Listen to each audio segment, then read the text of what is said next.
Hi, I'm Ryan Lalonde. And I'm Brittany Reimer with MLA Canada. And welcome to another edition of the MLA Market Spotlight, where we share our perspective about some of the most desirable and in-demand residential markets. Today, we're talking Surrey Centre. This is part two of a two-part series. In part one, we talked about community growth, demographic demands, shifts, and the long-term outlook of that community. And you gotta check out some of the links below if you missed that episode, because it's worth the perspective. In this episode, we're going to dig a little bit deeper than we normally do. We're going to highlight some of the most notable upcoming launches. We're going to dig into trending buyer profiles, market segments, as well as cover the key insights we have drawn from the thousands of transactions that we have participated in.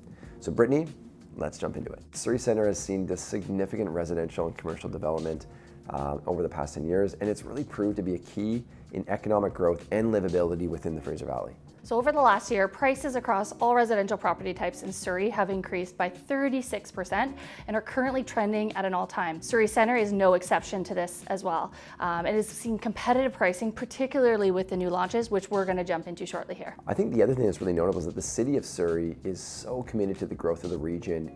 They're currently updating the city centre plan, and we're going to touch base on that a little bit later. I think it's also important to add that in the next 30 years, the city centre population, it's expected to more than double. Right? 30 years, twice the size that it is today. Home buyers and home renters are attracted to this emerging downtown core because of affordability. This is relative to other regions in the Lower Mainland. Prices have surged so much throughout all of British Columbia. This is absolutely true in parts closer to the downtown core. Surrey City Centre has been a huge benefactor of those increases. So if you've watched our highlights on the community or even visited Surrey City Centre, you would know that the university offices, restaurants, or retail spaces are all in close proximity.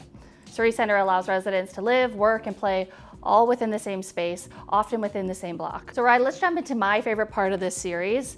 We're going to talk about market, and we're going to talk about some of the launches recently in this area. So over the past year, there have been several wood frame and concrete projects in the Surrey market and Surrey City Centre where we're selling out in a matter of just days. This is something that is just all too common right now. Wood frame projects such as Victor and Hendricks and concrete projects such as Flamingo and Melrose and Holland are all great examples of projects that received strong demand during their early launch period and all selling out or nearly selling out in just a matter of a few days. So recent concrete projects have demonstrated ambitious pricing, with price per square foot starting to edge above $1,000 mark. Now, that's setting new records in both Surrey City Centre and the Fraser Valley.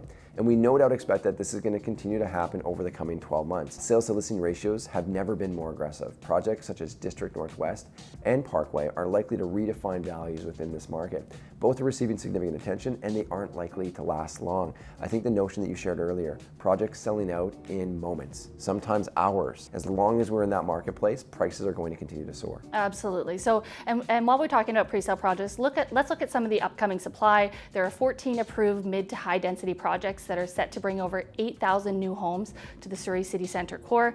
That's a lot of inventory. Will it be enough to really fulfill the needs of this market right now? That is the big question. I think when you think about 500,000 residences doubling over the next 30 years, that's not even close to as many projects as we need to see in the next 12 months to make sure that prices are leveled off. So the next few years will bring the rise of towers and high density residential growth to accommodate this expanding metropolis. All in all, things are shaking up in Surrey Centre, and a lot of projects are emphasizing the emerging development of this region to a well-established metropolitan centre. So Britt, we have to talk a little bit about buyer segments as well. And with increased job opportunities and proximity to transit in Surrey Centre and the surrounding area, young professionals and singles are looking to Surrey as a place to enter the marketplace. Now, their early to mid-career status and age, active lifestyle, this makes Surrey a really desirable place for first-time homebuyers, and they remain both image and spending conscious. So lots of amenities, we've spoken about that already. We're talking about proximity to transit. Young professional couples can easily live an active lifestyle throughout many neighborhoods in Surrey. Investors understand the strong market conditions and the potential of this neighborhood. They believe in it,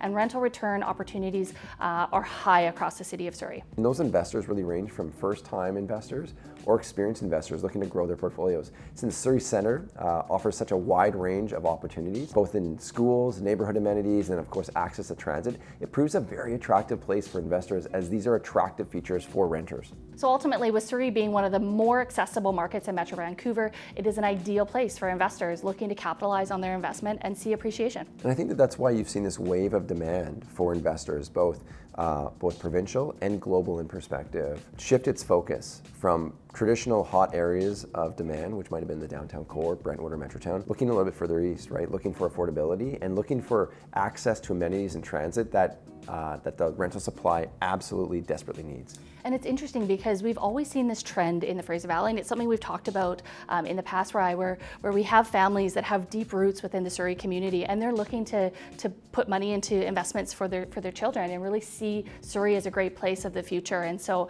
it's exciting to continue to see that trend and that demand in that way. Overall, the key thing that we're talking about is that the city has really transformed from a commuter city to an economic destination. Recently, the city of Surrey proposed to build Greater Vancouver's tallest office tower, setting in at 47 stories in Surrey Centre. In addition, the University of British Columbia has acquired a 3-acre property within the centre that could potentially be used as a satellite campus. Now, with the combination of 3 major transit corridors, King George Boulevard, Fraser Highway, and 104 Highway, in addition to the Surrey-Langley SkyTrain extensions, the growth opportunities for this metropolitan area really are abundant. So let's talk about SkyTrain. The Surrey-Langley SkyTrain not only satisfies the ridership demand along the key corridors in the Fraser Valley, but it provides increased opportunities for housing developments around those stations, as well as reducing travel times, decreasing road congestion, and increasing sustainable transportation options. Currently, the City of Surrey is updating their city centre plan, and this is going to include a new central business district, plans around the future SkyTrain station at Fraser Highway and 140th Street, and they're also exploring growth options in the Boulevard Heights. So the completion of this plan is anticipated for late 2022,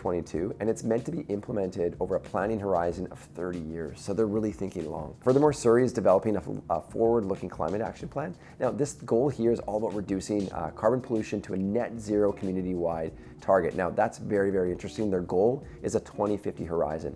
And its climate adaptation strategy identifies how Surrey may be vulnerable to climate change and looks to really address how it can mitigate these types of risks. It's very forward thinking, right? And very few cities around the world are taking this type of proactive approach. Now, as the second most populated city in Metro Vancouver, Surrey is also spearheading initiatives that focus on growth and sustainability through innovation and community projects. And this is evident. Surrey City Centre is going to continue to be a magnet for major employment and high-density residential growth in the coming future. We know this. There's exceptional demand for it. So, Rai, I think that's a wrap. I was just getting going. You're going to keep going? Okay, well, let's call it a wrap. We can do another segment. That's for another day. So thank you for tuning in to this Neighbourhood Spotlight. Our goal is to continue to provide viewers with actual intelligence on everything that is happening in the local residential marketplace. So if there's a market or a project you want us to dive deep on, drop us a line below in the comment section. We're looking forward to hearing from you. If you found some value in our Spotlight episode, hit that like button and subscribe to our channel and our newswire if you haven't already. I think smash the like button. Just punch it right now. Newswire, of course, is our daily email roundup. It's the latest real estate news. Subscribers get early access to our pre-sale pulse, our market insights, and all of the projects breaking ground. This allows you to skip some lineups. And of course, our MLA advisory team is always available if you need data or more marketplace information. Contact us by visiting the links below. Well, Rai, I think that's a wrap. Oh, I love it. So thank you for tuning in for this Neighbourhood Spotlight. Our goal, of course, is to continue to provide our viewers with actionable intelligence on everything that is happening in the local residential marketplace.